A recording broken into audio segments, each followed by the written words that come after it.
tentang bagaimana sebenarnya arahan pemerintah kembali ke sekolah dan belajar di rumah.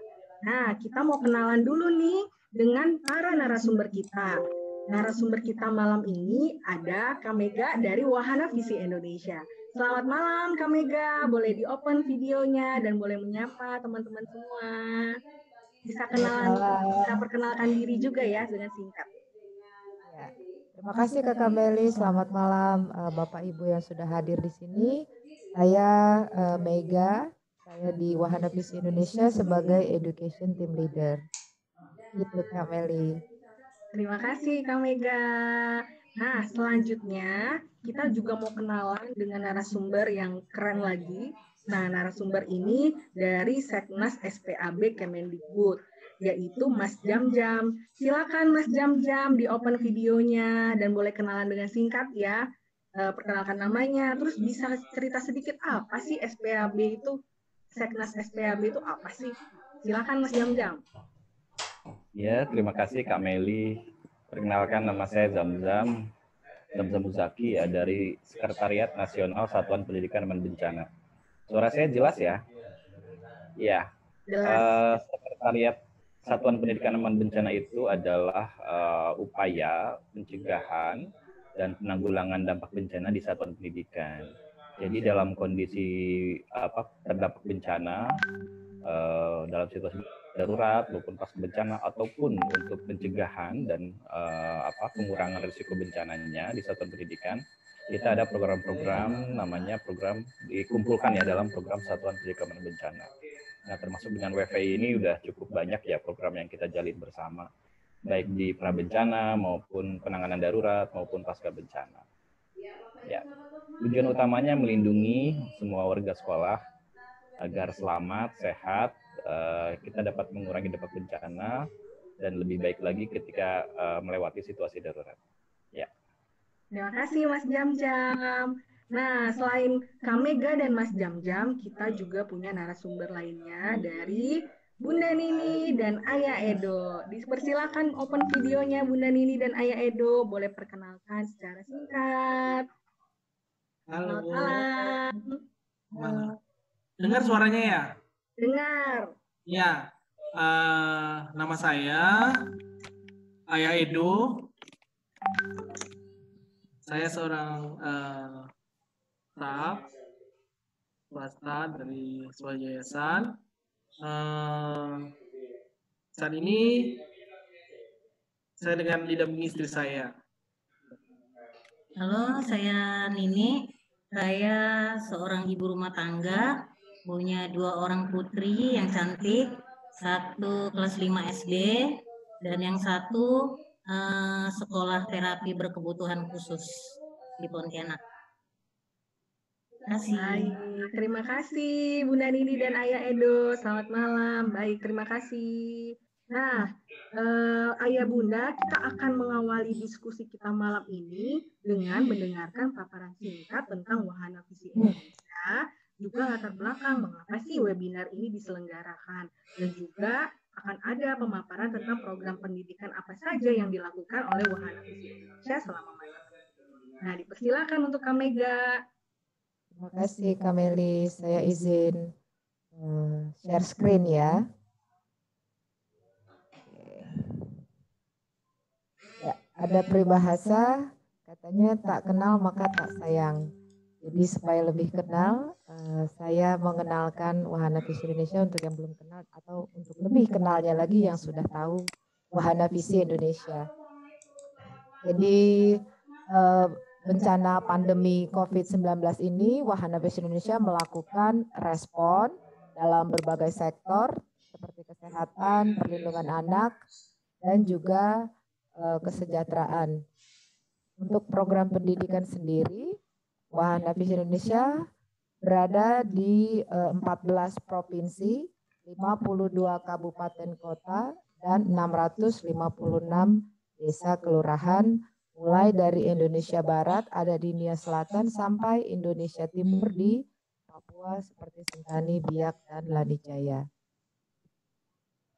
Untuk melakukan respon, tentu WVI perlu berkolaborasi baik dengan pemerintah, dengan institusi-institusi pendidikan dan lembaga pendidikan dari pemerintah, juga dengan lembaga donor dan LSM atau NGO lainnya. Nah, pandemi ini sudah memberikan dampak di berbagai dimensi ya, terutama di bagian kesehatan, di bagian pendidikan seperti kehilangan kesempatan belajar, kehilangan teman, dan kualitas pendidikan menurun. Juga untuk kegiatan bermain, anak-anak menjadi kurang ruangnya untuk berinteraksi, kurang bersosialisasi, dan mungkin ada potensi kecanduan gawai. Lalu juga secara psikososial, kemampuan belajar anak bisa menurun.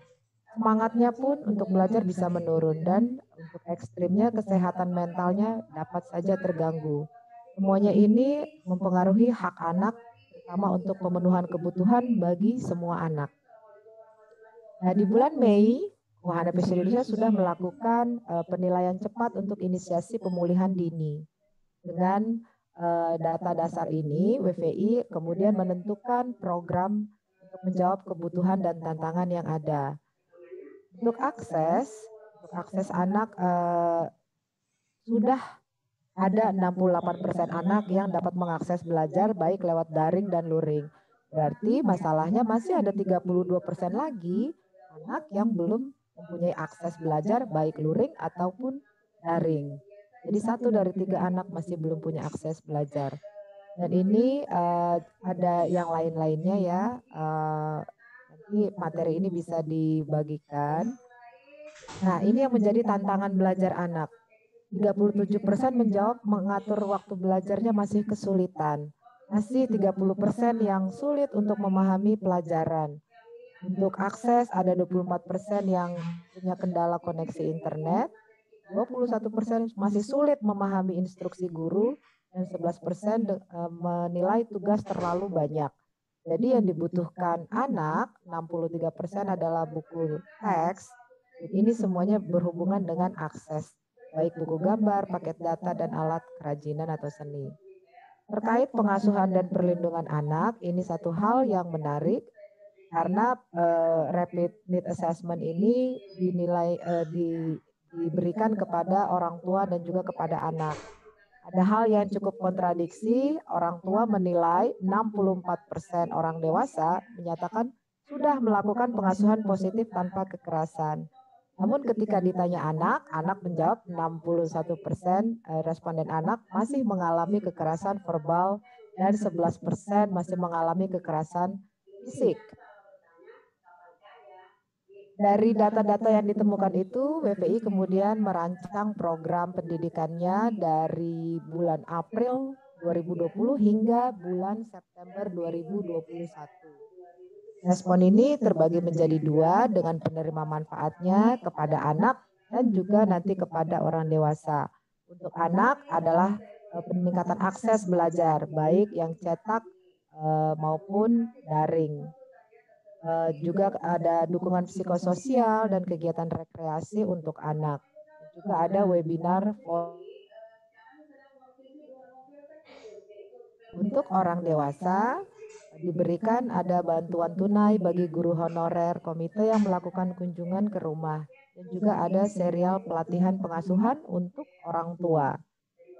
Lalu terkait guru, ada beberapa seri pelatihan webinar dengan topik-topik untuk mendukung pembelajaran baik daring maupun luring seperti pelatihan TIK, pelatihan literasi, pelatihan psikososial, dan pembuatan rencana pengajaran.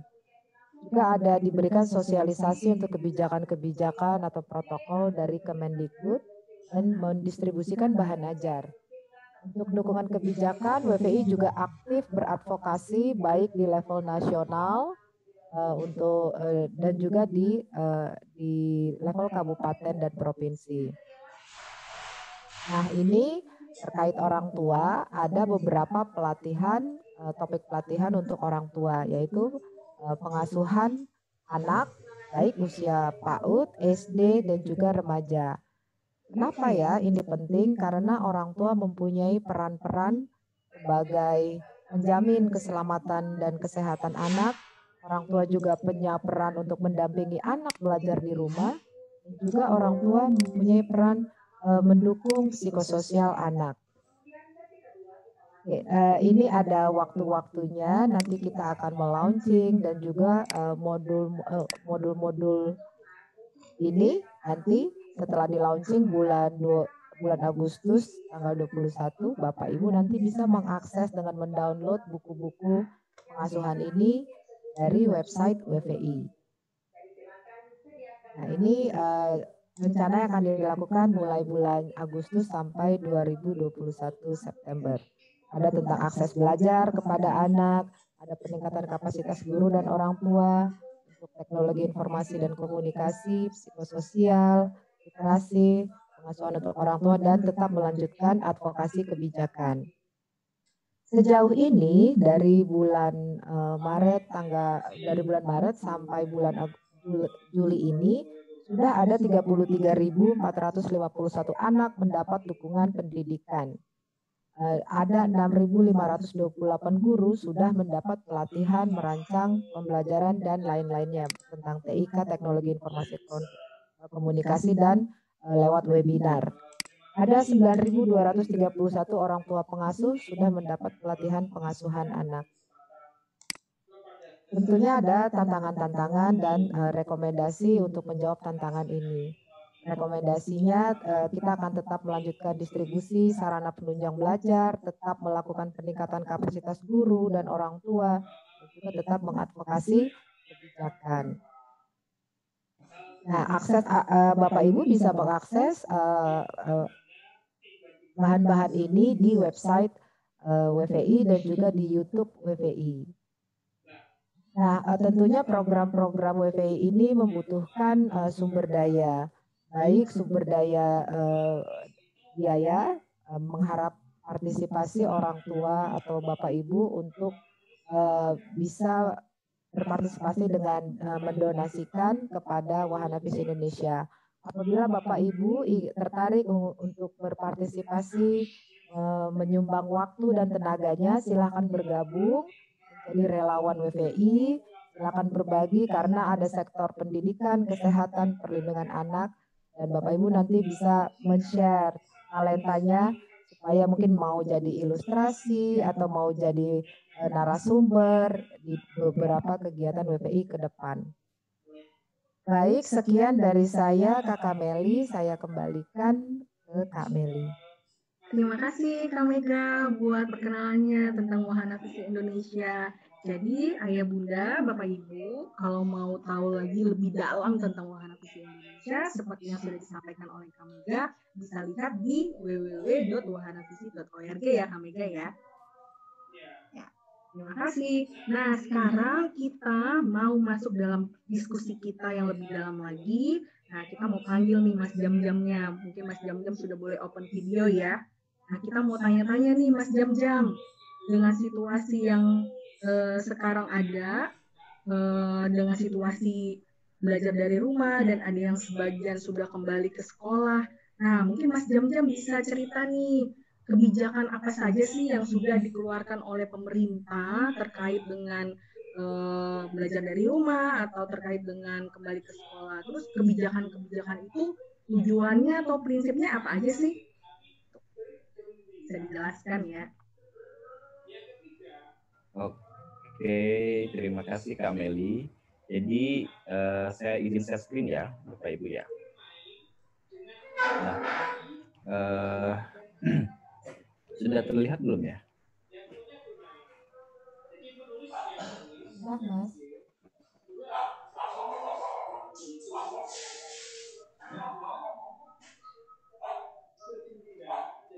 Baik.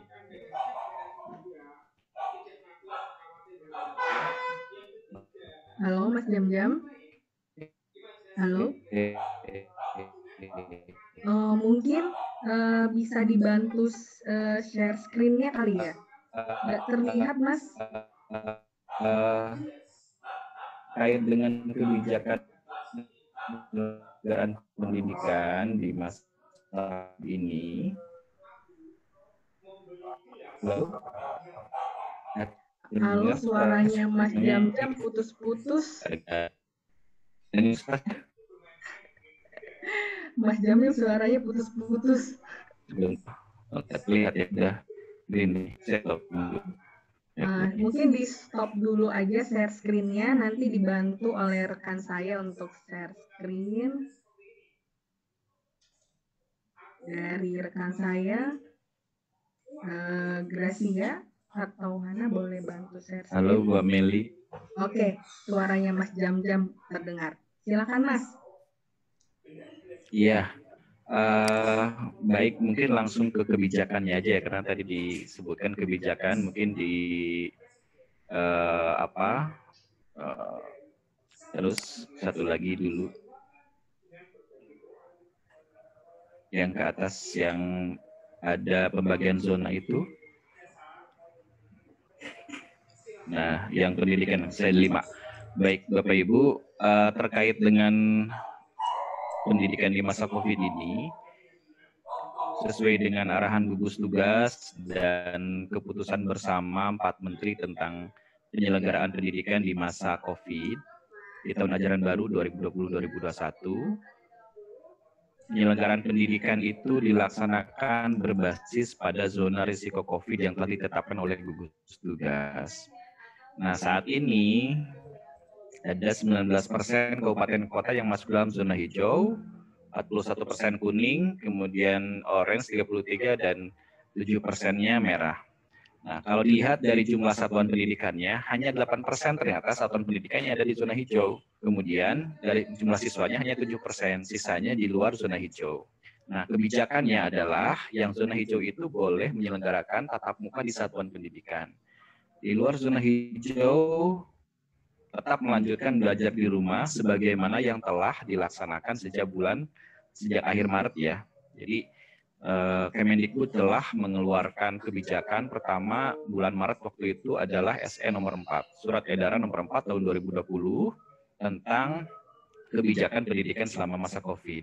Salah satu poin kebijakannya adalah belajar dari rumah. Jadi saat itu seluruh daerah, seluruh sekolah diharapkan belajar dari rumah. Maka itu berlangsung selama 3 bulan hampir kemarin sampai akhir tahun ajaran baru 2019-2020 ya, sampai bulan Juli kemarin. Nah, 13 Juli kemarin minggu lalu nih, karena gugus tugas sudah menetapkan zona-zona dan ada 5 tingkat risiko yang di situ tidak terdampak, tidak ada kasus, rendah, sedang, tinggi, dengan klasifikasi yang tidak ada kasus dan tidak terdampak itu hijau. Nah, itu boleh di situ tatap muka. Nah, dalam pelaksanaannya, tatap muka di satuan pendidikan di zona hijau pun itu ada beberapa pengaturan. Mungkin bisa ke slide selanjutnya ya, di bawah.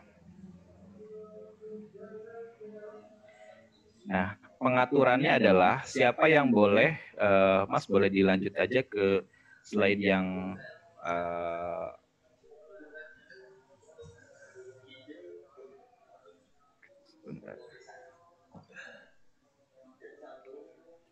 slide yang 22 ya. Nah, daerah yang boleh membuka di zona hijau itu harus dapat izin dari Pemda dulu. Pemdanya membuka atau tidak. Meskipun daerahnya hijau, tapi Pemdanya tidak akan membuka, itu boleh saja. Seperti Sulawesi Tengah dan Kalimantan Barat ya, yang mengeluarkan surat edaran gubernur bahwa pembelajaran tetap dilaksanakan dari rumah walaupun di zona hijau. Seperti itu. Nah, di daerah yang zona hijau yang Pemdanya sudah mengizinkan pun, satuan pendidikannya itu belum bisa semua dibuka, hanya yang memenuhi daftar periksa. Nah, dan ini memang kewenangannya di Dinas Pendidikan, siapa yang boleh buka, siapa yang enggak. Apa saja daftar periksanya atau apa saja yang harus dipersiapkan oleh sekolah dalam membuka satuan pendidikan. Nah, mungkin bisa dilihat lanjut di slide yang ke 25. Nah, dalam mempersiapkan pembukaan sekolah atau tatap muka di satuan pendidikan, jadi sekolah itu pertama harus punya sarana sanitasi dan kebersihan minimal itu ada 3. toilet bersih, kemudian sarana cuci tangan pakai sabun atau ada hand sanitizer. Yang satu lagi Mas di atas. Kemudian minimal juga mereka punya disinfektan ya untuk melakukan pembersihan lingkungan dan benda-benda di sekolah. Jadi proses disinfeksinya. Nah, yang kedua adalah memiliki ketersediaan fasilitas kesehatan. Fasilitas kesehatan ini pertama akses ke layanan kesehatannya.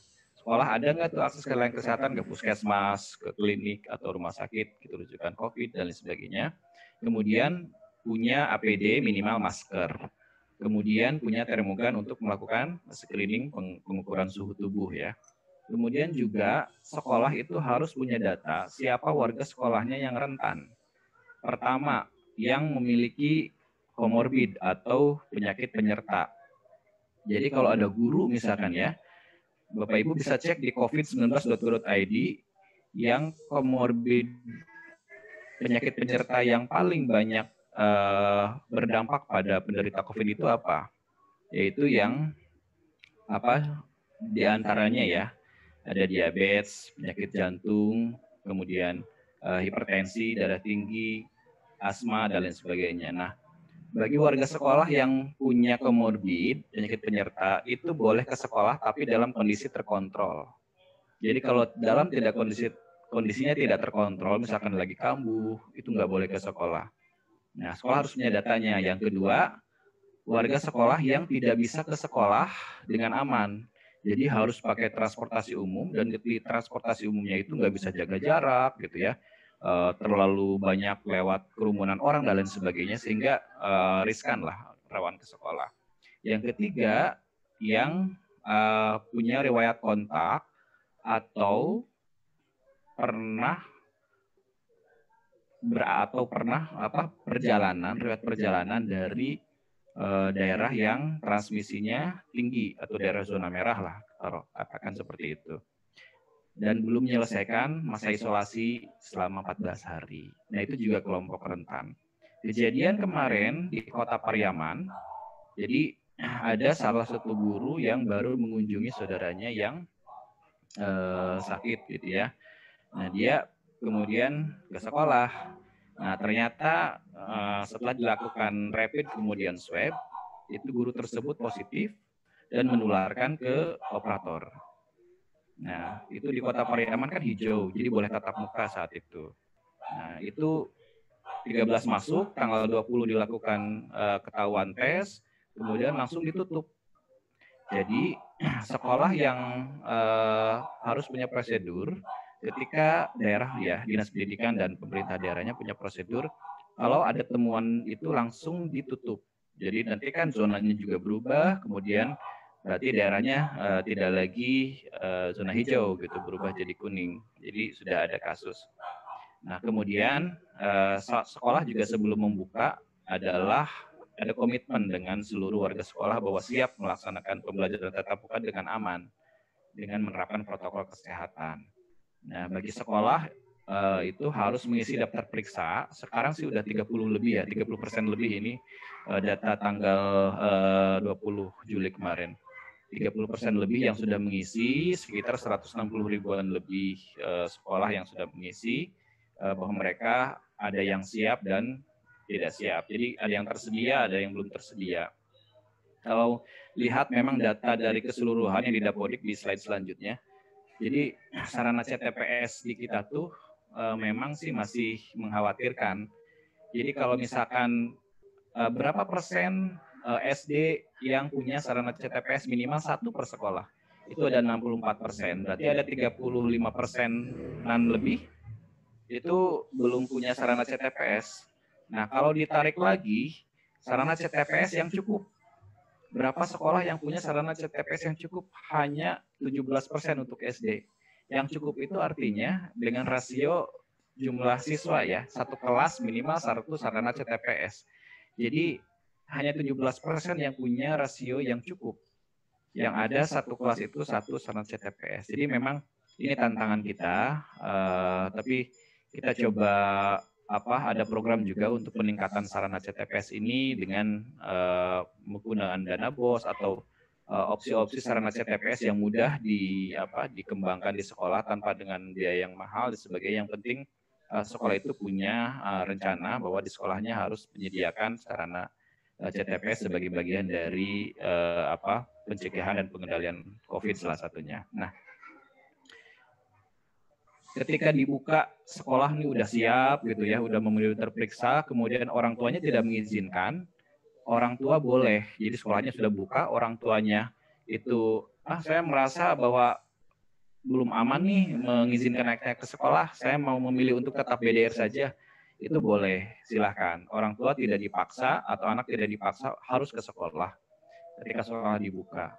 Jadi boleh seperti itu. Tapi bukan berarti sekolah buka itu harus semuanya orang tua dulu setuju gitu. Jadi boleh sekolah tetap buka, yang mengizinkan boleh ke sekolah, tapi orang tua yang belum mengizinkan tetap boleh BDR. Jadi sekolah harus punya rencana pelayanan pendidikan itu, ada yang tatap muka, ada yang belajar di rumah atau PJJ. Jadi blended learning sistemnya tuh.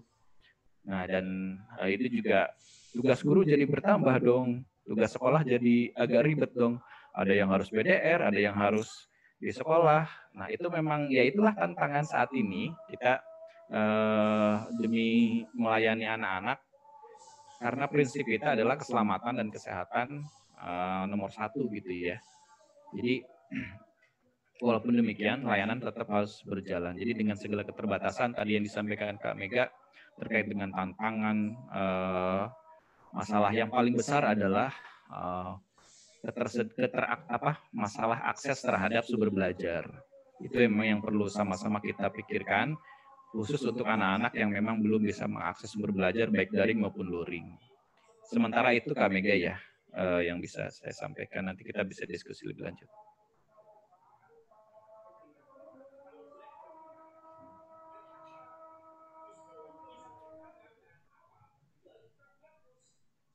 Halo, suara saya terdengar? Ya, terima kasih Mas Jam-Jam buat pemaparannya. Saya tadi agak koneksinya agak turun.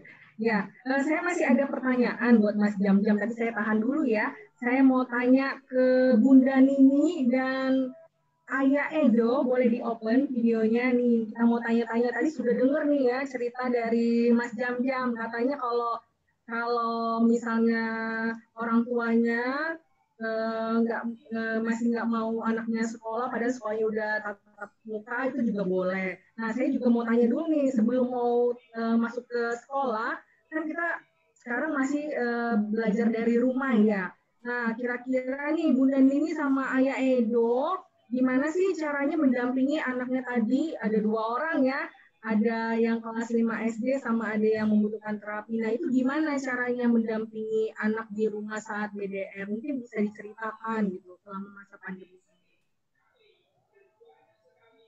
Ya, kalau saya dari ayah mendampinginya, karena kalau yang kakaknya itu kan bisa menggunakan alat HP seperti itu. Nah, jadi bagaimana kalau BDR kemarin, bagaimana cara menggunakan HP? Itu yang salah satu yang saya dampingi. Nah, terus kalau misalnya dia ada yang kesulitan, ketika ada yang susah untuk dimengerti, dia bertanya, saya bantu menjelaskan. Itu Mbak. Kalau saya sih cara dampingi di rumah itu karena apa ya? Karena sekarang online, semuanya serba menggunakan aplikasi. Jadi sebelum saya mendampingi dia, saya harus belajar dulu menggunakan aplikasi yang diberikan sekolah. Karena ya sampai mamanya nggak tahu, anaknya malah jadi ribet. Jadi banyak aplikasi yang diberikan sekolah yang juga harus saya pelajari dulu, baru saya dampingi ke anak saya yang gede. Terus kalau yang berkebutuhan khusus itu tidak, sejak pandemik ini tidak ada sekolah. Jadi sekolah tidak masuk, jadi juga online-nya juga tidak ada. Jadi otomatis dia terputus belajarnya. Jadi saya harus mencari cara untuk dia bisa tetap belajar. Untuk saat ini sih saya dampingin dia belajar dengan pengenalan kosakata lah tentang keluarga, karena dia belum bisa bicara kan. Jadi itu sih cara dampinginya.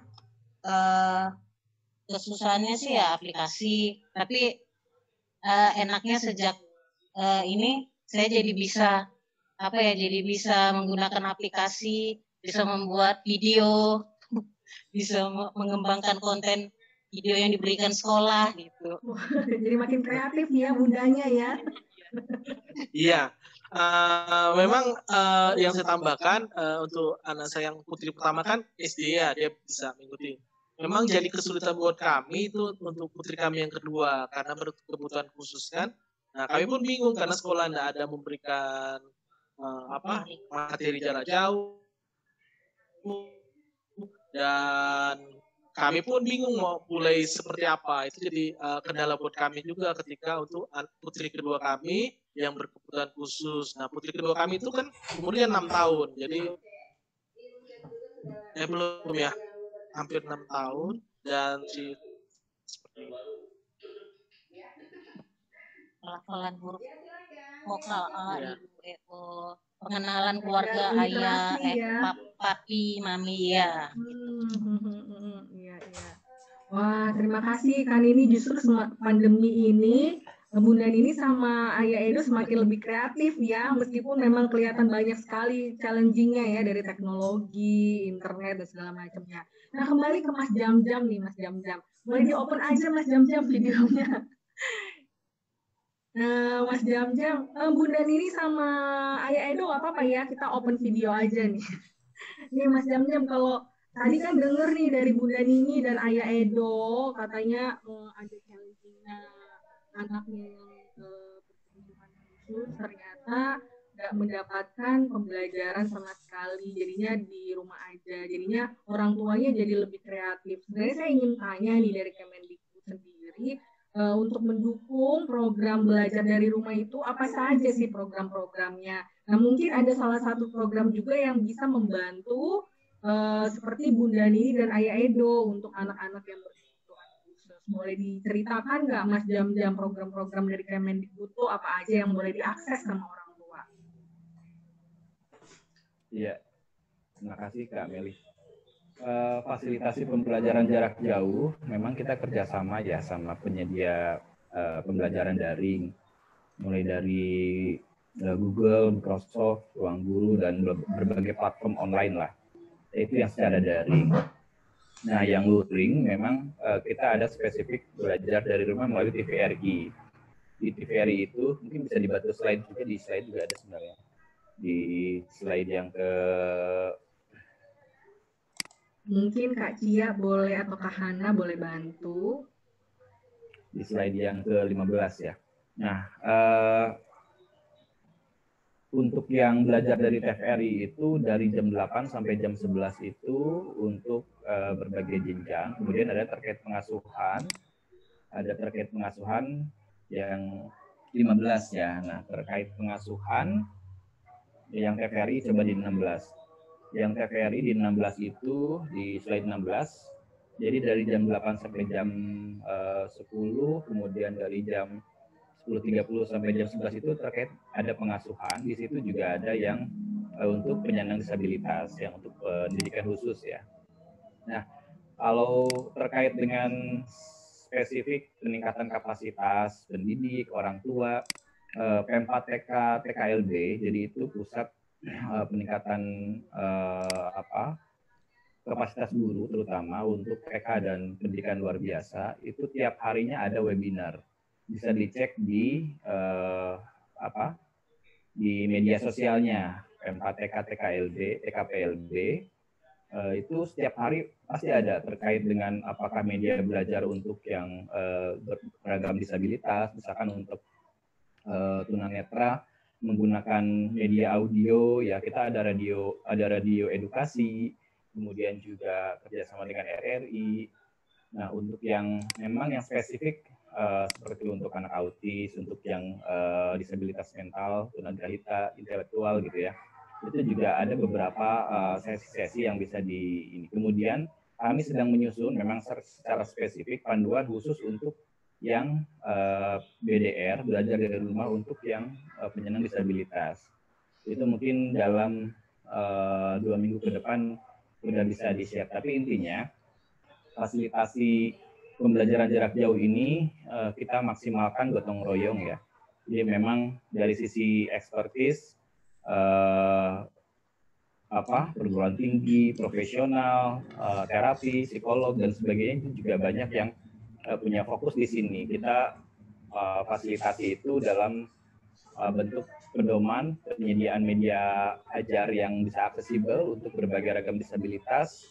Kemudian juga mungkin nanti Bapak Ibu bisa cek di Guru Berbagi maupun di Bersama Hadapi Corona, itu ada konten-konten yang terkait dengan salah satunya untuk pembelajaran untuk penyandang disabilitas. guruberbagi.kemdikbud.go.id itu memuat rancangan pembelajaran selama masa pandemi ini, baik daring maupun luring, untuk berbagai jenis mata pelajaran. Jadi bisa dicek di situ. Saya lihat review yang download itu udah ada 5,5 juta orang yang download ya untuk yang konten-kontennya. Udah cukup banyak juga. Jadi itu media kayak crowdsourcing dari guru oleh guru, jadi guru bisa mengupload berbagi praktek baiknya ke guru lain. Gitu. Nah ini juga satu lagi mungkin kerjasama dengan orang tua memang penting. Kita melihat bahwa peran orang tua pada masa pandemi ini menjadi sangat urgent karena yang paling langsung mendampingi anak gitu ya. Nah mungkin juga ada masukan ke kami program-program apa yang memang harus dilakukan untuk meningkatkan kapasitas pelaksanaan belajar di rumah ini. Salah satunya memang tantangan kita, apalagi orang tuanya yang bekerja gitu ya, kemudian anak-anak yang ada di pengasuhan alternatif seperti di panti atau misalkan bahkan yang lebih darurat lagi ada yang di kondisi bencana alam mengungsi, misalkan kayak di Luwu Utara yang banjir bandang sekarang. Itu juga memang ada program-program yang memang kita sedang afirmasi supaya mereka kayak double darurat gitu ya, satu darurat pandemi non alam, yang kedua mereka sendiri mengungsi gitu di tenda-tenda, di balai desa, di sekolah-sekolah gitu. Nah itu juga kami sedang punya program itu juga ke depan. Jadi pertama prioritas keselamatan kesehatan anak itu utama. Yang kedua kita ada relaksasi tidak menuntut ketuntasan kurikulum. Jadi kita juga dorong ke sekolah-sekolah agar pembelajaran itu tidak fokus pada penuntasan kurikulum. Jadi hanya fokus pada yang esensial saja. Ini juga sedang kita rancang, minggu depan akan di launching Mas Menteri, mungkin hari Rabu akan ada diversifikasi kurikulum. Jadi sekolah boleh memilih. Kita telah menyederhanakan kompetensi dasar yang sangat esensial saja akan diajarkan pada masa pandemi ini. Jadi tidak seluruh kurikulum 2013 yang itu harus diajarkan, itu enggak gitu. Jadi nanti sekolah boleh memilih. Dalam keterbatasan sarana prasarana, sekolah pun boleh memilih hanya pada misalkan literasi membaca, literasi bahasa, numerasi, kemudian pendidikan kecakapan hidup, misalkan.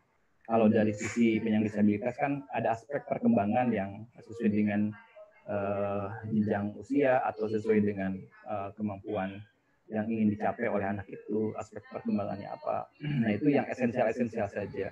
Jadi memang dalam kondisi darurat ini kita tidak menuntut capaian belajarnya harus full 100% sesuai dengan ketuntasan kurikulum, enggak seperti itu. Jadi ini juga kemarin memang kita baru memberikan guideline atau rambu-rambu sebatas tidak menghimbau ke sekolah jangan memaksakan penuntasan kurikulum, bahkan dilarang gitu. Nah, mungkin minggu depan itu akan launching model diversifikasi kurikulumnya. Jadi seperti apa model yang penyederhanaan kurikulum itu. Jadi ada beberapa pilihan. Jadi boleh kalau sekolah yang punya sarana prasarana lengkap, yang bisa BDR daring, yang bisa mengoptimalkan media belajar yang optimal, itu boleh semuanya menggunakan kurikulum yang ada sekarang, ketuntasan kurikulum. Yang ada keterbatasan, misalkan kayak tadi, keterbatasan karena akses anaknya, atau keterbatasan kondisi keluarga, misalkan itu boleh memilih kurikulum yang sudah disederhanakan, yang sudah dibuatkan oleh Puskur, oleh Kemendikbud. Boleh juga yang tadi sekolah membuat sendiri kurikulum yang esensial saja, yang menurut sekolah itu ini penting lah untuk diajarkan, ini belum penting, ini boleh untuk diajarkan sekarang. Jadi seperti itu, Mbak Amelia. Iya, Mas Jam-Jam tadi kan bilang kalau bisa diakses juga ya dari guru berbagi ya, atau bersama hadapi corona. Nah, orang tua bisa nggak sih mengakses di guru berbagi, karena tagline-nya itu guru berbagi. Orang tua bisa nggak mengakses informasi itu dan menguploadnya semua dan bisa dipakai untuk pengajaran anak di rumah? Bisa nggak tuh, Mas? Harusnya sih bisa ya, ada akses untuk umum juga soalnya. Bisa mendownload materi-materi itu. Jadi itu untuk pengayaan. Nanti juga akan ada modul-modul yang disiapkan oleh, terutama untuk SD ya. SD dan PAUD, ada modul pembelajaran yang disiapkan per minggunya. Jadi untuk materi-materi esensial, misalkan untuk belajar di rumah, gitu, untuk minggu ini modulnya ini. Untuk yang tidak punya akses internet, itu yang tidak. Jadi nanti itu daerah boleh menggandakan, kemudian mendeliver ke rumah-rumah siswa. Nah itu bisa digunakan oleh siswa untuk panduan belajar di rumah menggunakan modul, modul yang sederhana. Nah itu sedang kita siapkan juga, minggu depan insya Allah di launching. Gitu. Jadi, nah satu lagi mungkin laman yang bagus juga buat ayah bunda itu sahabat keluarga. sahabatkeluarga.kemdikbud.go.id bisa dicek. Di situ banyak sekali tentang pengasuhan, tentang perkembangan anak. Ada juga tentang dukungan psikologis awal untuk anak PAUD gitu. Kemarin juga ada tema-tema pembahasan terkait dengan anak penyandang disabilitas gitu. Itu juga beberapa sudah ada di situ. Ada anggun PAUD gitu. Ada macam-macam sumber belajar yang bisa diakses. Nanti mungkin di paparan saya juga ada link-linknya. Jadi yang tadi itu saya sudah sertakan linknya. Jadi tinggal diklik itu sudah bisa nge-link ke laman-lamannya. Oke, baik. Oh ya, ini ada beberapa pertanyaan sudah dari para peserta. Mungkin ini saya bisa langsung tanyakan juga ya ke Mas Jam-Jam ya, bisa langsung dijawab nih Mas Jam-Jam. Iya, boleh. Nih, pertanyaannya itu terkait tadi data update pemetaan atau checklist kesiapan sekolah, itu sudah disampaikan ke Dinas Kabupaten atau Kota se-Indonesia nggak? Khususnya yang belum mengisi form checklist, katanya tadi kan cuma berapa 30% ya, atau berapa persen yang baru mengisi. Nah, itu kalau misalnya yang belum mengisi seperti apa? Itu yang pertama Mas, langsung jawab dua nih ya. Yang kedua, tadi juga katanya cuma 17% ya sarana CPTS. Nah, kira-kira ini yang ini apa upaya pemerintah pusat atau daerah masyarakat swasta dalam meningkatkan kebutuhan sarana prasarana daerah. Oh, kalau yang ini sarana prasarana daerah yang belum memiliki jaringan untuk bisa PJJ itu satu. Yang kedua, untuk kelengkapan masuk sekolah, kira-kira tuh kontribusi dari Kemendikbud untuk memenuhinya seperti apa? Gitu. Dipersilakan Mas Jam-Jam. Ya. Share screen saya kelihatan nggak ya? Kelihatan, Mas. Nah, jadi Bapak Ibu bisa dicek di data.kemdikbud.go.id di kesiapan belajar, di googling juga akan keluar tentang kesiapan belajar. Itu kami punya dashboard. Dashboard itu memuat persentase yang sudah mengisi, yang belum. Nah ini juga dinas ini open, bisa buka, dan kami juga sudah sampaikan ke dinas link ini supaya dicek gitu. Dan kita punya data sampai ke tingkat satuan pendidikan. Jadi misalkan di provinsi-provinsi itu mana yang sudah mengisi, mana yang belum, kemudian juga. Nah ini memang tantangannya adalah kemarin waktunya mungkin sekolah juga punya beberapa pertimbangan kenapa belum mengisi. Saya pikir apakah mereka memenuhi dulu baru mengisi atau seperti apa. Tapi sedang kita dorong untuk seluruhnya mengisi. Data yang tadi saya sampaikan dari 17% itu yang punya rasio yang cukup, itu adalah dari data Dapodik periode sebelumnya yang kami ambil di bulan April, kondisi sekolah di bulan April. Nah ini kondisi sekolah yang terkini. Mudah-mudahan sih sebenarnya 3 bulan kemarin banyak awareness yang muncul ya dengan pandemi ini bahwa sekolah itu sarana kebersihan, sarana CTPS itu wajib gitu untuk ada. Saya pikir sih mungkin 3 bulan kemarin cukup membuat orang sadar bahwa itu penting. Mungkin sebelumnya nggak terlalu dipikirkan. Nah sekarang itu jadi pembelajaran menjadi penting, dan mudah-mudahan dalam beberapa bulan ini semua sekolah sudah giat untuk menyiapkan itu, sehingga mungkin kalau nanti kita lihat ketercapaiannya setelah 2 bulan sampai Agustus, pengisiannya seperti apa, itu bisa kelihatan. Nah, yang terkait dengan bagaimana supaya sekolah itu siap. Nah, ini dari sisi Kemendikbud memang ada anggaran untuk peningkatan kapasitas PHBS itu ya. Salah satunya sarana CTPS, kemudian juga terkait dengan sanitasi. Nah, tapi juga kan anggaran pemerintah itu terbatas dan dibandingkan dengan kebutuhannya. Jadi memang kita akan juga kolaborasi dengan non-pemerintah, termasuk dengan teman-teman NGO ataupun dengan swasta, dengan CSR dari data ini, dan bisa juga dengan masyarakat gitu untuk memenuhi kesiapan itu. Saya pikir memang ini saatnya lah untuk kita gotong royong bareng-bareng untuk kepentingan terbaik anak. Yuk kita lihat di sekolah terdekat, minimal sekolah anak kita sudah siap belum. Bapak Ibu cek di sini di datanya, bahkan ada spasialnya, bisa dilihat di daerah Bapak Ibu mana yang sudah siap atau sekolah saya sudah siap atau belum. Kalau saya misalkan punya ide atau apa, juga bisa disampaikan ke sekolah terkait dengan saya ada ide nih yang cukup mudah untuk dilakukan untuk opsi sarana CTPS itu nggak harus mahal gitu, tapi yang penting bisa gotong royong bareng-bareng, itu juga bisa dilaksanakan oleh teman-teman semua gitu di sini. Tadi satu lagi pertanyaannya, kalau yang terkendala dengan sarana jaringan untuk PJJ itu gimana, Mas? Ada nggak programnya pemerintah untuk membantu ini? Ya, pertama kalau yang kendalanya di jaringan internet, memang kita ada alternatif di televisi ya, melalui televisi. Nah, kalau misalkan tidak juga punya televisi, tidak punya listrik, atau tidak ada listrik, atau tidak ada televisi, tidak ada radio, nah mau nggak mau kita harus kejar dengan bahan ajar yang cetak gitu.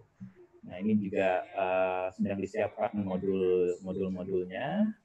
Nah, mudah-mudahan kita bisa juga mendorong pemerintah daerah untuk mencetak modul itu dan mendistribusikan ke rumah-rumah siswa yang memang masih harus belajar dari rumah. Gitu. Jadi ini juga memang nanti dalam pelaksanaannya tetap implementasinya perlu juga gotong royong dengan semua pihak, dengan Pemda, dengan pemerintah, mungkin juga dalam hal pendistribusiannya atau dalam hal perbanyakan media atau modulnya gitu.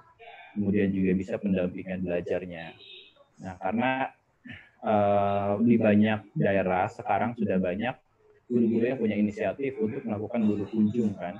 Ada guru mengunjungi satu siswa yang punya laptop, yang lainnya, yang siswa terdekat itu ikut belajar di rumah itu. Tentunya dengan protokol kesehatan, jaga jarak. Banyak dokumentasi yang masuk ke kami seperti itu. Nah, memang kita tidak menyarankan untuk pembelajaran tatap muka di daerah zona kuning, orange, merah ya. Tapi mungkin guru kan tidak punya pilihan lain daripada anaknya, misalkan kayak kemarin, daripada di Aceh misalkan, daripada anak saya main ke sungai gitu, tidak terkontrol, saya juga harus kerja. Nah, ada guru yang mau untuk melakukan pembelajaran seperti itu, maka orang tua juga mengizinkan. Nah, tapi tetap itu kan tetap perlu kontrol ya, kontrol dari orang dewasa, jangan sampai itu jadi media penyebaran virusnya. Jadi tetap perlu penerapan protokol kesehatan. Jadi terkait dengan tidak punya akses jaringan, maka pembelajaran harus dilaksanakan secara luring. Luring itu membutuhkan media belajar, minimal buku. Kemarin di tahun ajaran baru, jadi buku-buku yang ada di sekolah yang tidak punya anak-anak, tidak punya HP, tidak punya laptop, itu banyak sekolah yang mengirimkan buku di perpustakaannya ke rumah-rumah siswa.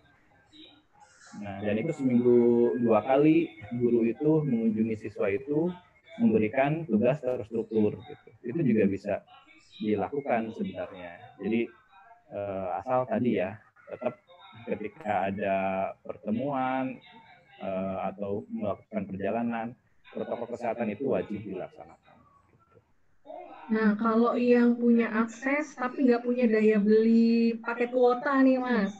Misalkan tadi ada beberapa data yang keluar, aduh saya nggak bisa belajar karena nggak punya dana untuk beli paket data misalnya. Ada nggak program Kemendikbud terkait dengan paket data ini? Kalau untuk membeli pulsa, sekolah bisa mendata siapa siswa yang tidak punya kemampuan itu. Dan dari data itu, sekolah bisa menggunakan dana BOS. Dana BOS digunakan untuk membeli pulsa, baik untuk guru maupun untuk siswa. Jadi itu yang kebijakannya. Kemudian juga kita kerjasama dengan penyedia provider ya. Jadi untuk beberapa platform online pembelajaran daring itu memang sudah dikasih kuota gratis 30 GB per bulan. Kemudian juga jadi beberapa itu kayak rumah belajar, kayak Google Classroom, itu beberapa sudah ruang guru gitu, dan Zenius itu sudah disediakan kuotanya. Nah, kita juga memang sedang kerjasama mendorong lagi kerjasama untuk peningkatan perluasan akses itu dengan adalah dana-dana CSR dari mereka itu digunakan untuk itu. Kemudian satu lagi kemarin banyak juga praktek baik yang berjalan di masyarakat itu adalah donasi HP. Jadi banyak masyarakat yang melakukan gerakan HP-HP yang masih bisa dipakai tapi tidak terpakai karena udah banyak mungkin HP-nya, itu banyak yang punya inisiatif memberikan ke siswa-siswa yang tidak punya HP. Nah, bisa juga digunakan model perwalian. Jadi misalkan saya punya anak didik atau punya anak asuh, siapa nih di daerah kita yang nggak mampu daya belinya. Jadi tiap bulan saya punya rezeki itu berbagi. Saya mau beliin pulsa aja tiap bulan paket data udah 100.000 buat anak itu belajar gitu. Yang tadi kan berbaginya berbagi HP, yang satu lagi berbaginya berbagi berbagi pulsa gitu. Jadi dengan gerakan-gerakan seperti ini saya pikir ini meringankan beban kita. Jadi gotong royong di pendidikan itu bisa terjalin, bisa meringankan lah.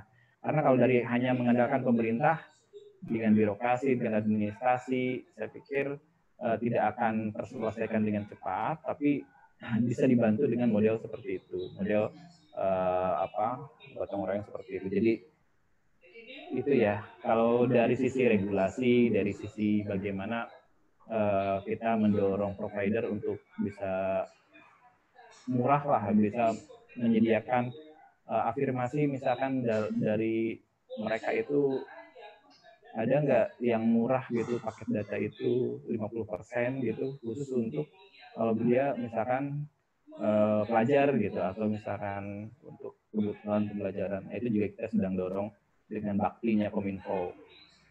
Tapi dari sisi itu ya regulasi, dari sisi dukungan sistem, satu lagi dari sisi support masyarakat kayak tadi gerakan-gerakan yang gerakan berbagi HP, berbagi pulsa, berbagi kuota, itu saya pikir bisa membantu. Iya, baik. Terima kasih Mas Jam-Jam untuk penjelasannya. Nah, kita mau kembali ke Bunda Nini dan Ayah Edo nih. Ini ada pertanyaan juga dari bunda-bunda lainnya yang hadir di sini. Nah, mereka bertanya nih, bagaimana sih cara mengatur jadwal belajar anak di saat pandemi ini? Kan pagi udah sibuk dengan menyelesaikan dari sekolah, terus cara belajarnya anak-anak supaya nggak bosan. Nah, mungkin Bunda Nini sama Ayah Edo punya tips mengatur belajar anak-anak di rumah seperti apa di masa pandemi ini, dan supaya nggak bosan itu anak-anaknya seperti apa?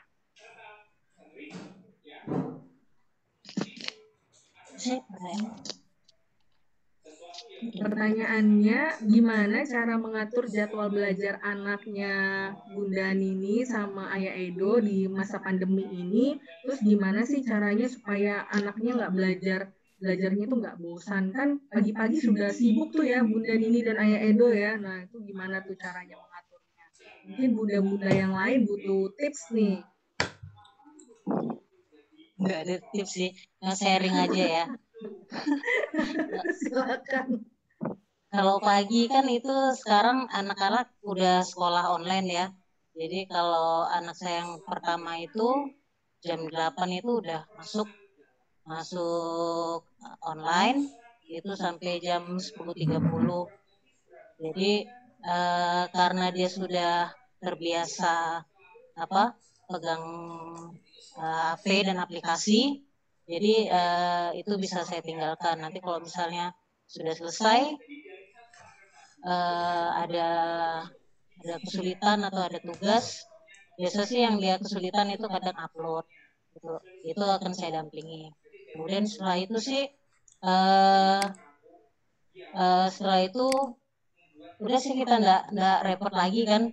Kalau dulu awal-awalnya ya kita repot, kita belum kenal aplikasinya, terus kita harus ikutan dengerin gurunya juga ngomong tugas-tugasnya apa. Jadi dulu juga agak keteteran, tapi sekarang sih udah bisa ditinggal ya.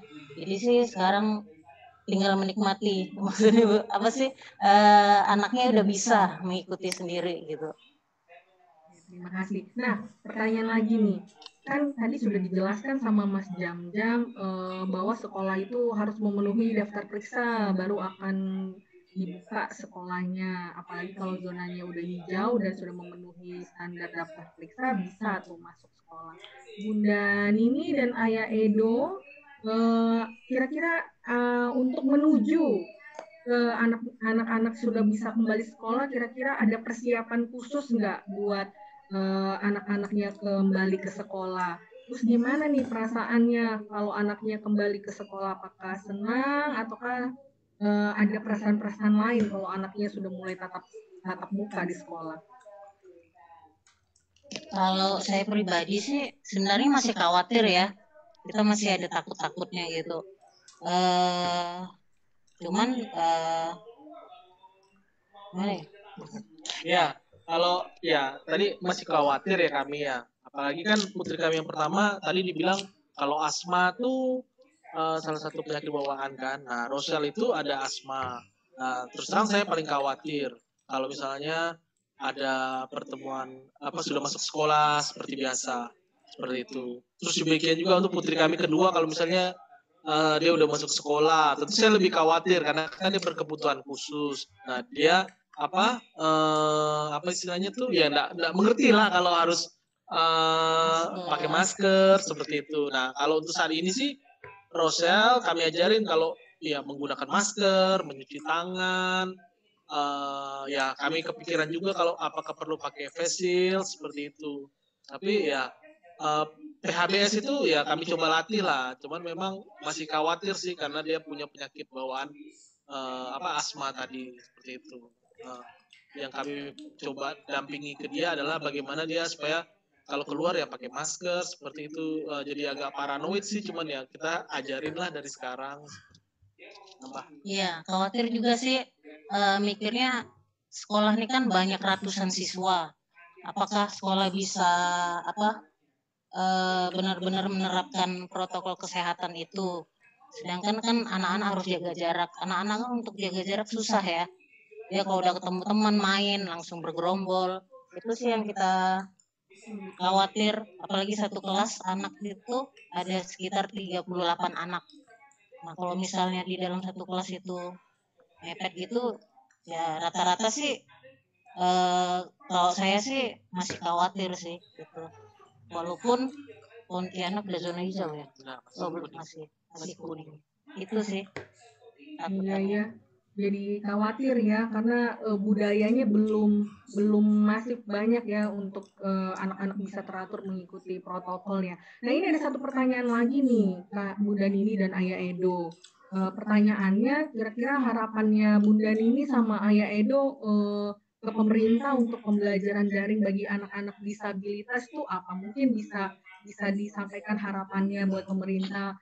Mumpung ada Mas Jam-Jam di sini, bisa dong, siapa tahu bisa diakomodir ya harapannya. Nah, anak putri kami yang kedua kan kebutuhan khususnya dia mikrosefali, jadi kan kognitif. Jadi kemampuan dia untuk berbicaranya itu sangat rendah seperti itu. Nah, harapannya sih ya adalah untuk anak-anak kebutuhan khusus kurikulumnya yang bisa disiarkan TV minimal bisa diajarkan ke orang tua supaya kami pun kami mau aktif, tapi kami bingung juga ini dengan kebutuhan khusus dia kognitif atau membacanya kesulitan itu gimana cara belajarnya, kami juga perlu. Mungkin harapannya adalah kurikulumnya. Iya, terima kasih Bunda Nini. Mas Jam-Jam, itu satu usulan dari Bunda Nini dan Ayah Edo terkait dengan kurikulum khusus untuk anak-anak yang kebutuhan khusus, mungkin bisa dibuatkan satu kurikulum yang bisa dipakai dan mungkin bisa diajarkan buat orang tua ya. Nah, kemudian kita masih ada lagi nih Bunda Nini dan Ayah Edo. Tadi dalam masa belajar dari rumah ini dan masa persiapan kita kembali ke sekolah, kira-kira tadi apa saja yang sudah dikomunikasikan dengan gurunya mungkin terkait persiapan sekolah? Ada nggak komunikasi itu dengan gurunya dengan di sekolahnya Rosal dan Rasanya? Persiapan untuk sekolah? Yes, persiapannya untuk masuk sekolah. Untuk saat ini sih belum ada sih. Kita saat ini masih pembelajaran online.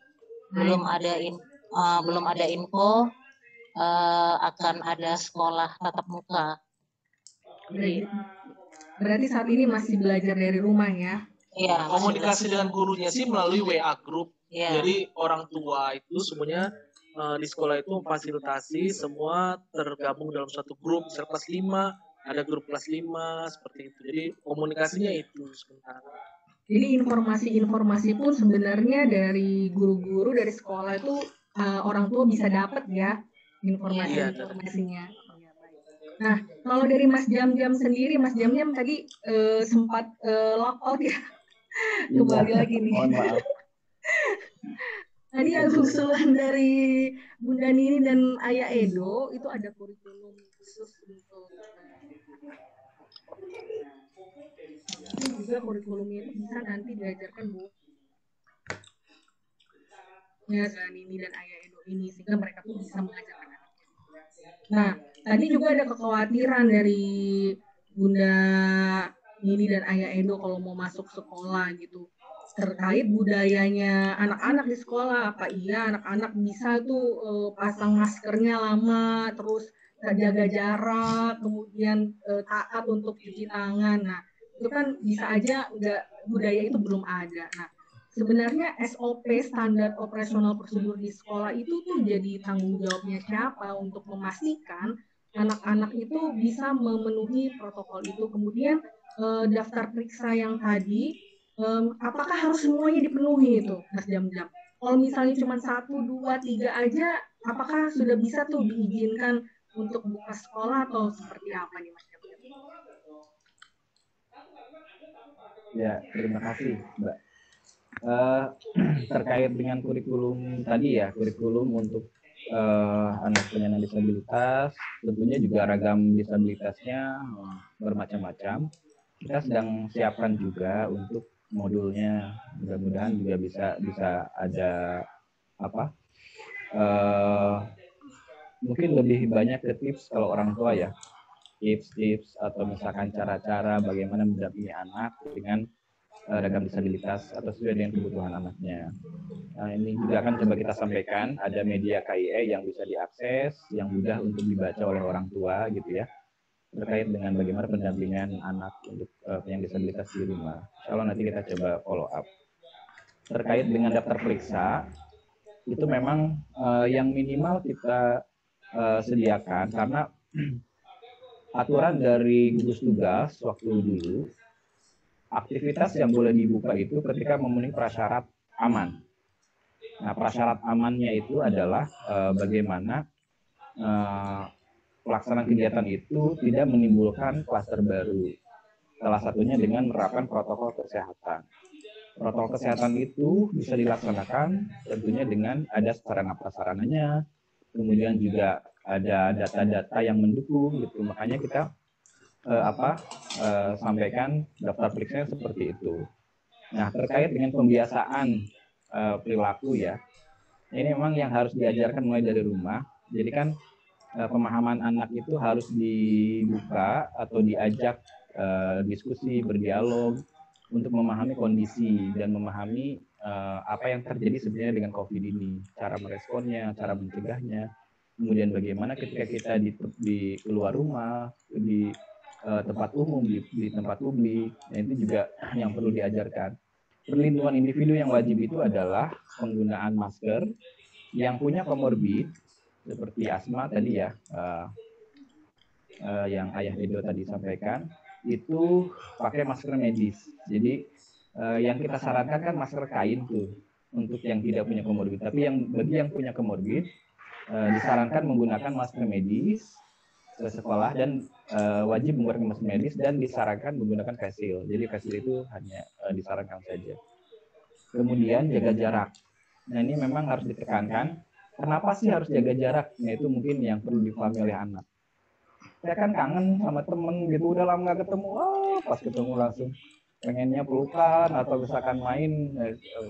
Nah, kan penularan itu lewat droplet ya. Jadi ada viral partikel yang keluar dari kita. Ketika saya bicara sekarang, itu ada sekitar 200 viral partikel yang keluar, dan itu ukurannya nggak kelihatan, bisa dalam bentuk mikron gitu ya.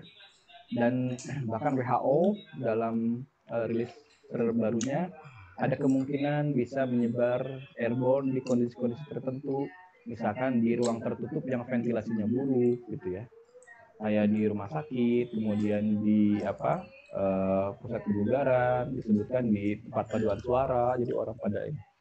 Nah, yang ventilasinya buruk, jadi ketika nanti di sekolah pun, maka pengaturan tentang jaga jarak itu satu sekolah misalkan satu kelas ada 25-30 untuk SD ya. Itu maksimal tuh 18 orang. Jadi satu bangku itu satu orang dan ada jarak antar bangkunya 1,5 meter. Nah, dan itu juga sudah diatur dalam SKB kita. Jadi tadi pakai masker dalam setiap kondisi, kemudian jaga jarak dan rutin untuk cuci tangan pakai sabun. Makanya harus tersedia sarana TPS dengan air mengalir ataupun dengan cairan hand sanitizer ya, atau cairan pembersih tangan. Nah, kenapa harus cuci tangan? Nah, itu juga perlu disampaikan ke anak. Kenapa sih harus sering-sering cuci tangan gitu? Karena kita bisa saja di perjalanan atau di mana memegang benda gitu ya. Di benda itu bisa saja bisa hinggap virus-virus itu, sehingga kita memegang.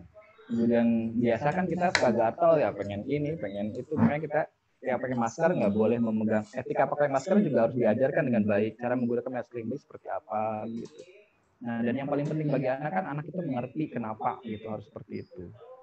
Mungkin bukan hanya anak gitu ya, orang dewasa juga harus diajarkan kenapa sih saya harus seperti ini, harus seperti itu, sehingga bukan hanya masalah kamu harus kayak gini gitu. Jadi kalau anaknya nggak sadar kan dia nggak akan pernah bisa aware gitu, nggak akan pernah bisa mandiri untuk bisa melakukan itu. Jadi motif untuk melakukan jaga jarak, untuk kemudian mencari cara gitu. Kalau anak TK kan mencari cara dengan cara yang menyenangkan, atau anak SD kelas rendah mencari cara dengan cara yang menyenangkan. Kita nggak boleh pelukan tapi ganti dengan yang lain, misalkan menepuk dada atau misalkan dari jauh gitu ya. Atau bagian tuli kan itu bisa macam-macam lah. Guru kreasi, orang tua berkreasi. Yang penting kita menghindarkan ada kontak fisik, ada kerumunan gitu ya.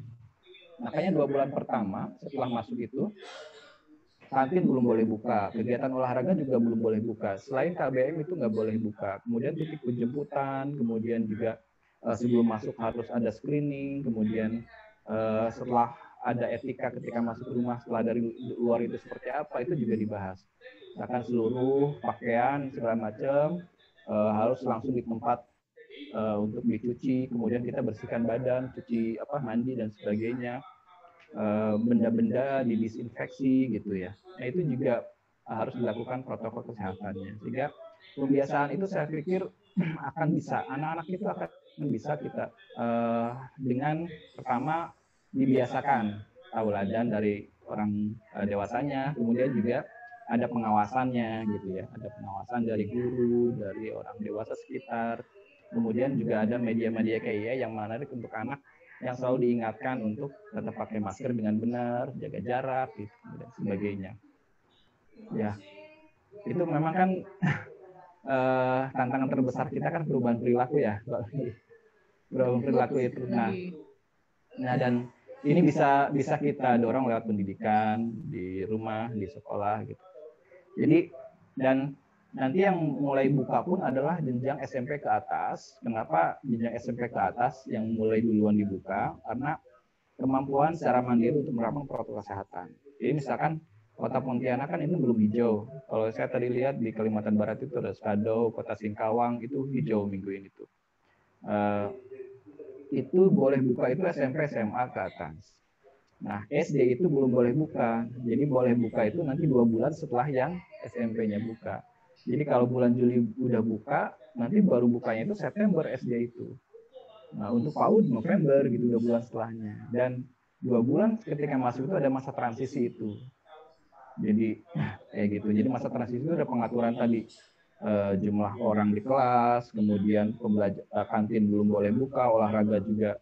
Olahraga yang menggunakan banyak benda ya, pegang benda bersamaan, main bola misalkan, atau main kasti yang menggunakan alat-alat bareng, dan anak-anak juga nggak boleh bergantian alat-alat belajar, saling pinjam pensil atau segala macam. Makanya orang tua diminta untuk menyiapkan alat-alat pribadi, alat makan dan sebagainya yang bersifat pribadi itu supaya tidak bergantian, karena kan kita mengurangi risiko ada transmisi ya, potensi penyebaran virusnya itu lewat pegangan benda antar kayak gitulah. Jadi itu semua diatur dan sekolah harus paham kenapa pengaturan itu harus ketat, karena protokol kesehatan itu wajib untuk mencegah dan mengendalikan penyebaran virusnya. Jadi kita mendorong kegiatan tetap bisa terlaksana tapi dengan aman gitu.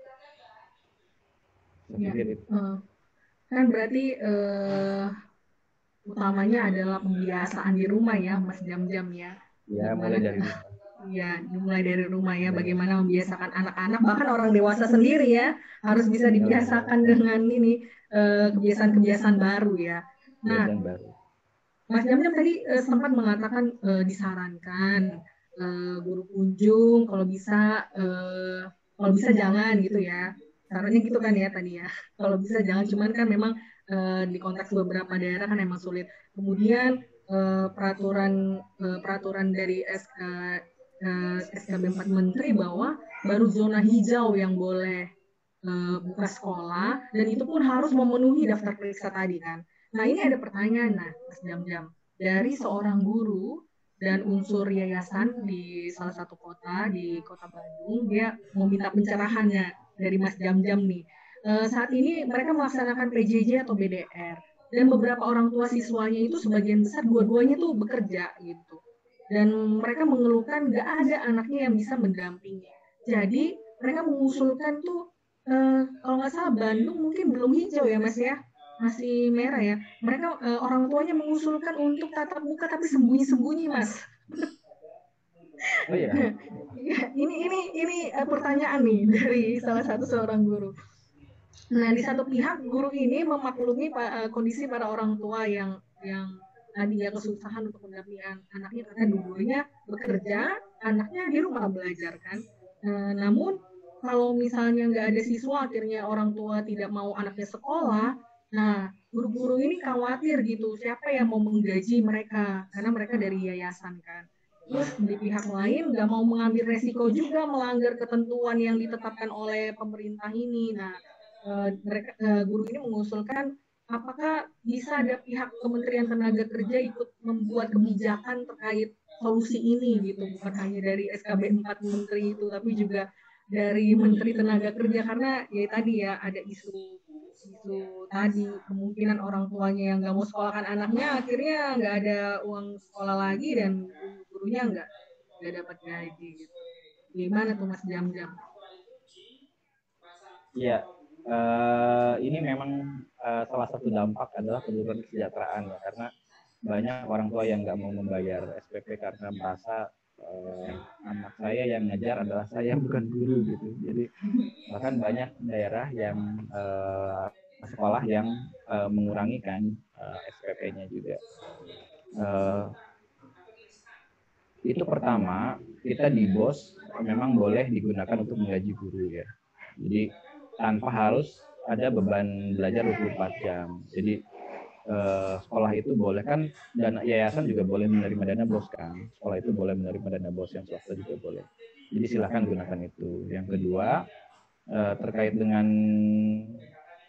sembunyi-sembunyi itu, ya utamakanlah keselamatan anak-anak kita. Kemudian yang penting adalah komunikasi dibangun dengan orang tua gurunya. Cari alternatif yang bisa aman. Gitu. Cari alternatif yang bisa aman. Saya pikir memang kan tadi dengan minimal 1 minggu 1 kali ada pertemuan yang tidak dalam skala besar, maksimal misalkan 3-5 orang siswa gitu. Itu bukan disarankan sih, tapi silahkan dilakukan dengan cara yang aman gitu. Tapi intinya adalah komunikasi dengan orang tua, cari cara yang paling efektif gitu untuk belajar anak. Kalau misalkan bisa dilakukan dengan daring, ya maksimalkan daring itu. Kemudian juga bisa cari model-model pembelajaran misalkan dengan proyek, model ada kerjasama dengan swasta atau pihak lain yang bisa nafsu lebih fun gitu belajar itu. Jadi ada rekreasi yang secara daring atau apalah gitu. Itu bisa kreatif, apalagi di Bandung saya pikir guru-gurunya cukup kreatif dan fasilitasnya tersedia. Jadi tidak ada alasan untuk terkendala, tidak ada jaringan atau sebagainya. Kecuali memang anaknya nggak, orang tuanya dari kalangan tidak mampu gitu, itu bisa dilaksanakan seperti itu. Jadi konsultasikan dengan dinas pendidikan setempat cara yang paling efektif itu seperti apa, dan minta juga komunikasikan dengan orang tua bahwa kalau untuk SPP misalkan tuh dan lain sebagainya itu kan kalau pendidikan dasar kan harusnya gratis ya. Jadi mungkin ada bantuan BOS dari daerahnya, ada tambahan sebagainya, itu juga bisa didorong oleh yayasan ke Pemdanya untuk bisa ada bantuan-bantuan seperti itu. Saya pikir gitu. Baik, Mas Jam-Jam. Nah, tadi terkait dengan SKB 4 Menteri, satu lagi. Terkait SKB 4 Menteri, seandainya nih ada zona hijau, kemudian tapi ada masih aja ada sekolah yang kayak tadi ya, masih ada beberapa sekolah yang memang tetap mau buka sekolahnya. Nah, kira-kira itu seperti apa ya? Itu ditanggung jawab siapa? Kalau misalnya dia daftar periksanya belum terpenuhi, belum zona hijau tapi tetap buka. Nah, orang tua boleh nggak melaporkan hal itu dan kepada siapa untuk portal pelaporannya? Bisa melalui ULT kita di media sosialnya Kemendikbud, bisa disampaikan di baik Facebook, Twitter, email, itu juga bisa disampaikan. Mungkin bisa ditampilkan juga di situ di slide ke berapa ya? Slide yang terakhir 34 ya. Kemudian juga yang paling penting mungkin di daerahnya dilaporkan ke pemerintah daerahnya. Ya. Misalkan ke dinas pendidikannya gitu ya, dilaporkan. Terkait dengan sekolah saya sih sebenarnya belum siap gitu, nggak ada sarana CTPS, yang nggak ada apanya gitu. Mohon untuk jangan dibuka dulu. Ya, itu seperti itu. Jadi yang tanggung jawab sih tetap dinas pendidikan ya, karena Pemda gitu. Baik, berarti bisa dikomunikasikan ya dengan dinas Ya, pendidikannya atau melalui portal yang sudah disampaikan melalui slide di layar ini. Baik, terima kasih Mas Jam-Jam. Baik ya, Bapak sama-sama. Terima Ibu, kasih. waktu kita sudah mau habis, tapi sebelum ini kita akan main-main dulu dengan kuis. Nanti di kuis ini akan ada 3 pemenangnya yang akan mendapatkan hadiah menarik. Kuisnya menggunakan kuis Kahoot. Untuk Mas Jam-Jam mungkin boleh lihat kolom Q&A sambil kita kuis. Mas Jam-Jam boleh lihat kolom Q&A dan boleh mengetik jawaban untuk pertanyaan-pertanyaan dari para partisipan dengan mengklik type answer dan langsung menjawab di kolom Q&A. Nah, Bapak Ibu, kita akan main-main sebentar ya sebelum kita akan tutup kegiatan online talkshow kita hari ini. Saya akan share screen. Sebentar, kita akan main-main sebentar. Silakan siapkan handphonenya atau sarana yang lain. Oke, kita akan bermain Kahoot.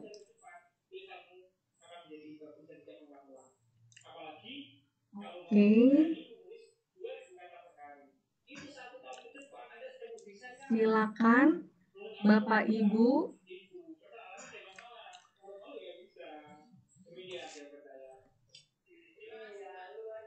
bisa join ke www.kahoot.it, kemudian memasukkan PIN-nya seperti yang tertera di layar. Saya masih menunggu. Ada Ibu Ermina, silakan. Rekan-rekan lain, Ayah Bunda, ada Pak Anggoro.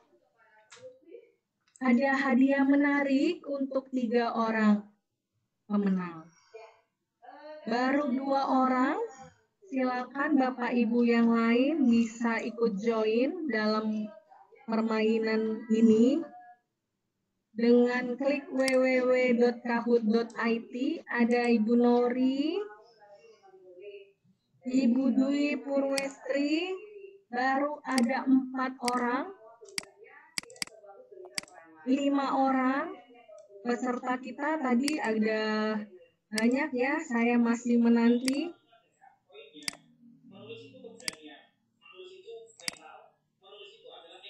6 orang, 7.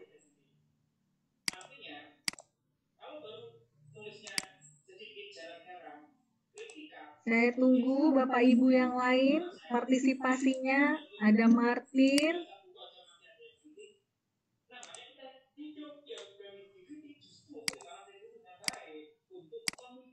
Dipersilakan Bapak Ibu, ada hadiah menarik.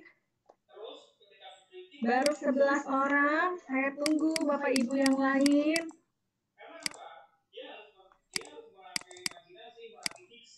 Kuisnya sangat sederhana dan menyenangkan.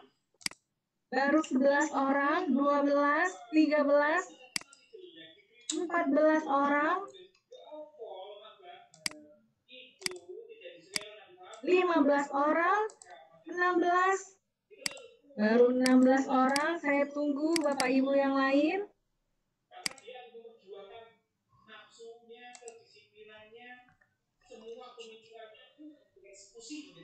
Sudah tidak ada lagi yang berpartisipasi, hanya 16. Saya masih menunggu 17.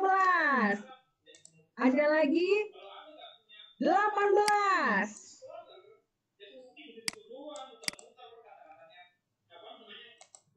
18 orang.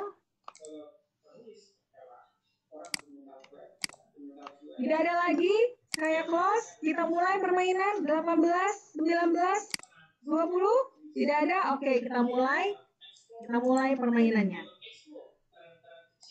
Siap-siap Bapak Ibu. Ini sangat mudah. Pertanyaan nomor 1. Siapa nama Menteri Pendidikan dan Kebudayaan kita?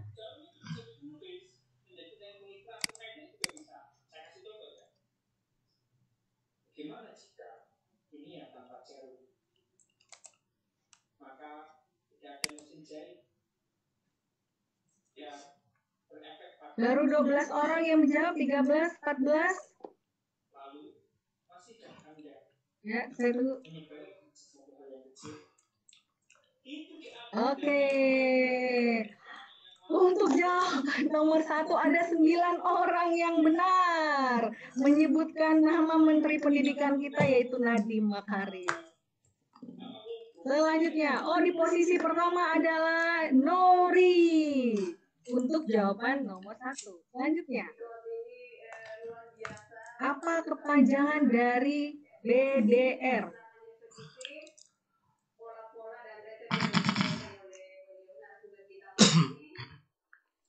Ada lagi yang dari chat ini, Pak Lutfi. Assalamualaikum, materinya bagus. Kalau bisa di-sharing materinya atau tutorial.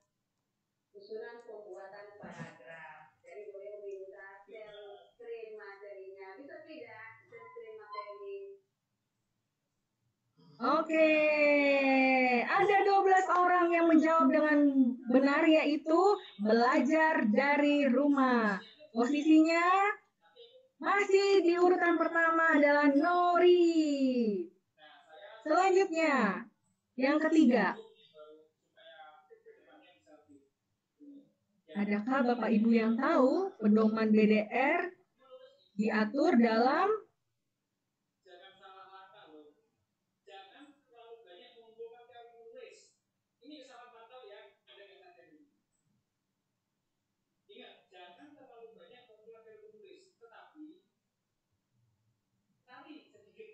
eksekusi sebanyak-banyaknya.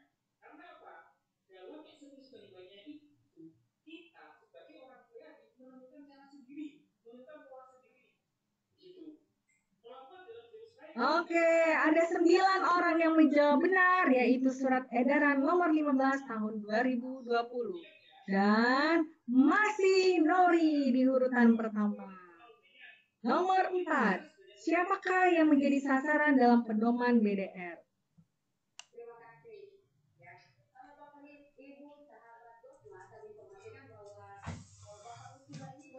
Baru 3 orang yang menjawab.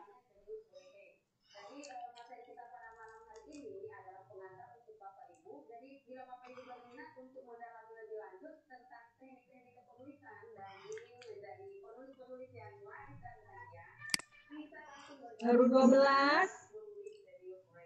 Ada lagi? Tidak ada? Oke, 9 orang yang menjawab dengan benar, yaitu ada Dinas Pendidikan, Kepala Satuan Pendidikan, pendidik, peserta didik, dan juga orang tua. Dan urutan pertama masih dipimpin oleh Nori.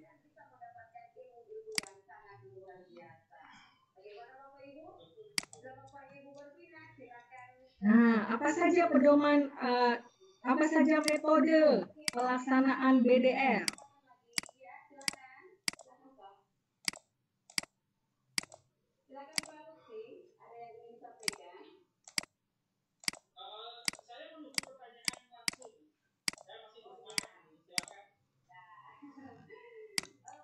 Ada 11 orang yang menjawab dengan benar dan masih di urutan pertama. Selanjutnya, apa saja tadi daftar periksa untuk kesiapan sekolah?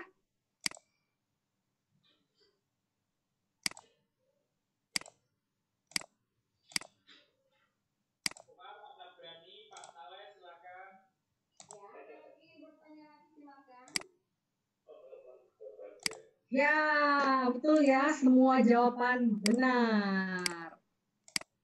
Wah, sudah berganti urutan. Yang pertama adalah Dolova. Pertanyaan ke-7.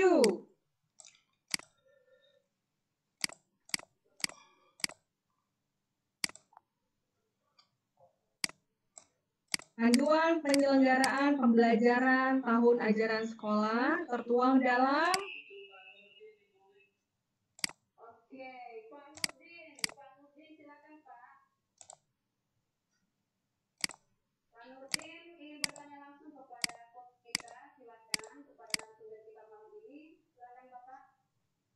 jawaban yang benar adalah Kepper Menteri Pendidikan dan Kebudayaan, Agama, Kesehatan dan Dalam Negeri, yaitu 4 SKB 4 menteri, SKB 4 menteri.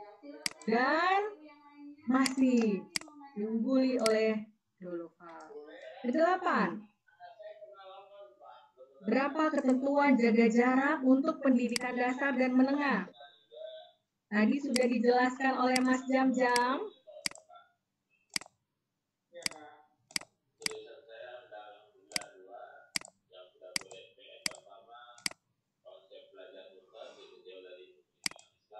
Ya, yang betul adalah 1,5 meter. Dan masih dipimpin oleh Dolova. Yang ke-9, prinsipnya, prinsip kebijakan pendidikan dalam masa pandemi.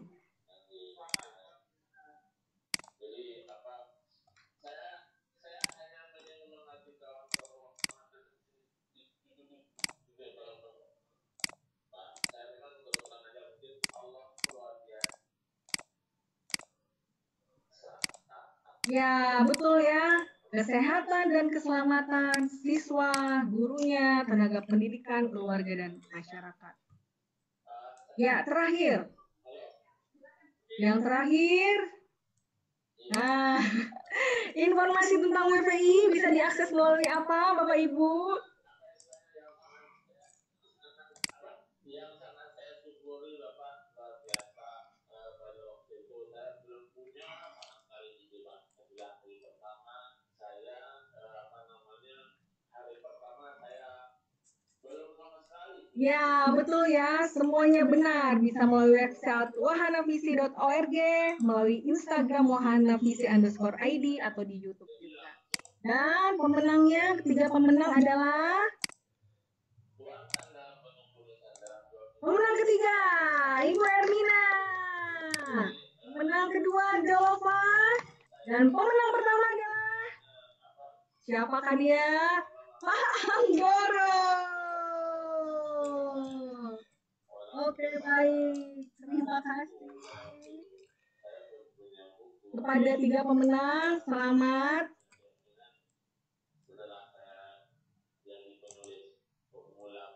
Selamat untuk kepada 3 pemenang. Nanti silakan untuk melihat ke kolom chat ya. Pemenang bisa menghubungi nomor yang sudah tertera di dalam kolom chat. Baik, Bapak Ibu, untuk online talkshow kita hari ini sudah selesai.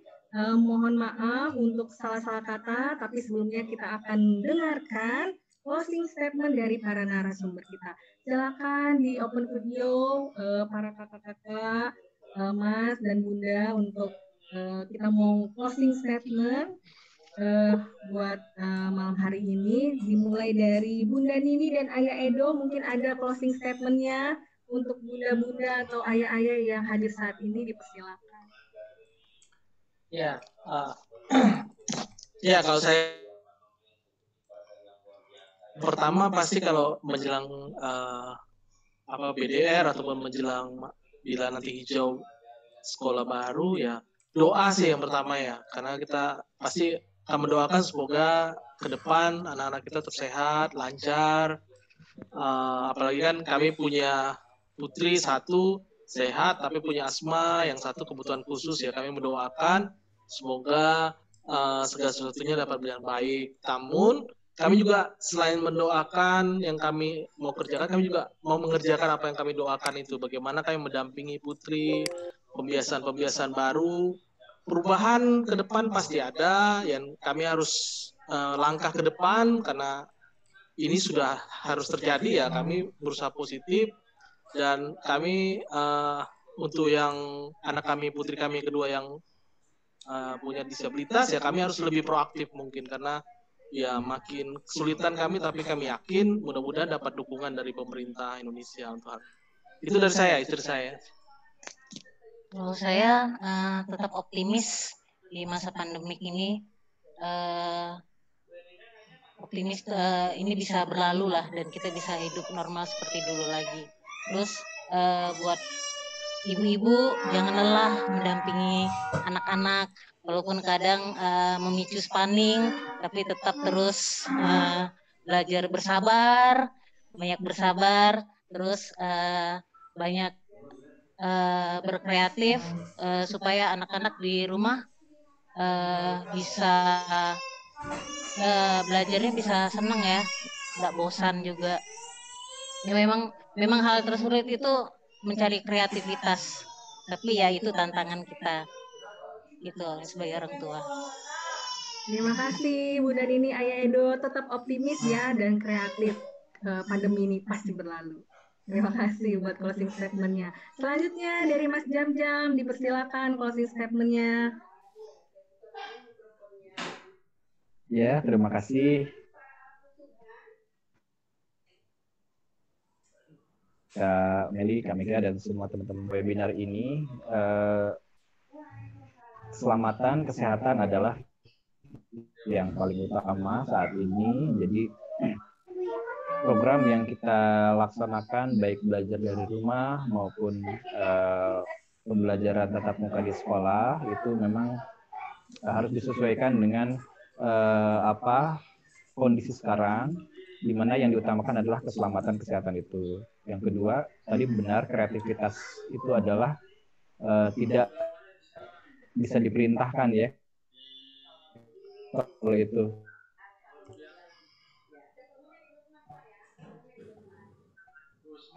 Halo Mas Jam-Jam. Tidak bisa pemerintah menggor-gor kemauan, tidak akan bisa berjalan.